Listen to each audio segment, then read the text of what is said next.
I'd like to welcome Shawn, who's the Executive Director of the Lower Mainland Elizabeth Fry Society. The E-Fry Society has been following the coroner's inquests in British Columbia very closely with an eye to recommendations around alcohol and drug overdose and recommendations around sobering centers, and has done a lot of background work on this issue, and we're very pleased to have them as a co-sponsoring organization here today and to have Shawn share with us some of their findings. Thanks, Shawn.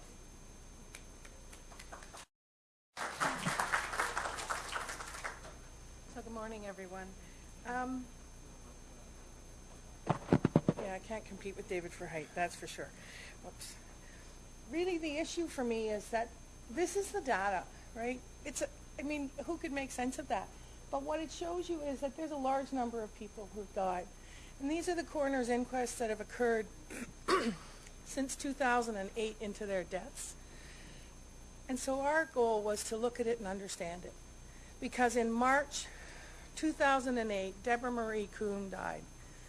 And she was the first of a very quick series of 5 women who died together. And we were trying to understand what was it about the conditions of confinement in police custody that was leading to death. And in looking at that, in having our staff attend those coroner's inquests, in reading the coroner's findings for all of these reports, in the end what it comes down to is this: that of those 22 deaths, 59% of those people in police custody died from substance abuse, 23% died from head injury, and 18 from other causes. And for me, that's really the crux of the issue. If those coroner's inquest hearings, many of those hearings called for additional training of police officers, additional training of ambulance staff, and looked at what were the circumstances that led to those people's deaths. What became very clear to us was that if we were going to address the issues of which were leading people into custody and death, that we had to understand what happened in custody. We cannot ask police officers looking at a large monitor, well, not a large monitor, a bank of monitors, to be able to understand, to note every person that might fall and hit their head, to understand that when breathing patterns change, that someone is medically in trouble and dying. Asking them to do the impossible, this is a medical health problem and it needs to be dealt with in that way. So we have spent the last, I guess, almost 3 years working on this, and it is critically important, I think, that all of these lives be recognized and that we recognize there is a solution. Our 2009 report, so our activities for 2008, 2009, was the first for which we called for sobering centers. We did so again last year. I'd be thrilled to write the one that's coming up to say that we had actually been able to work with others to recognize this issue because it is profoundly important for families and individuals. I think what is even more profound is when you look at what those recommendations meant. Those individuals here who are listed, including 2 of people who died from other causes and death, coroner's inquests made recommendations for sobering centers. There were 5 recommendations. They have become increasingly more common in the past year of inquests calling for sobering centers.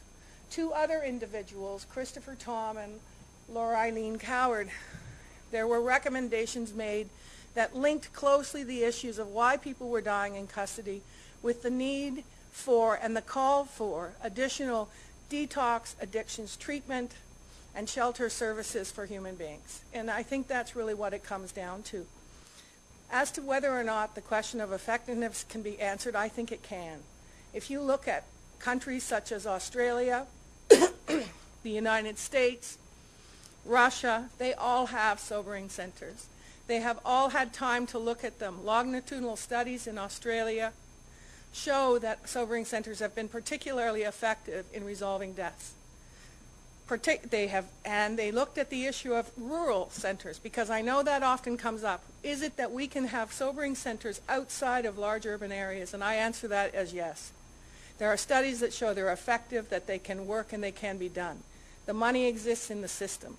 My understanding of that is both within the health, addictions, and the keep of prisoners, which sees municipalities able to back bill the province for when people are in custody.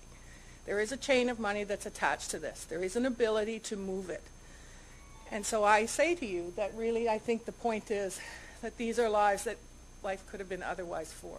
There would have been a chance for these people to receive the health care they needed, the attention they needed, to recognize they were in trouble and needed medical attention. So thank you very much.